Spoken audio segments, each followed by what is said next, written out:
มีพี่น้อง2 คนทะเลาะกันเรื่องเล็กน้อย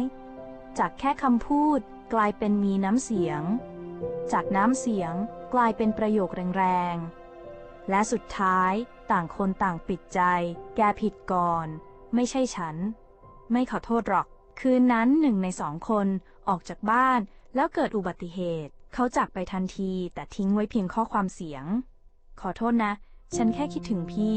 อีกคนยืนถือโทรศัพท์มือสั่นน้ำตาร่วงไม่หยุดคำว่าขอโทษที่ได้ยินมันช้าเกินไปแล้วถ้าคุณยังมีโอกาสพูดคำว่าขอโทษหรือคิดถึง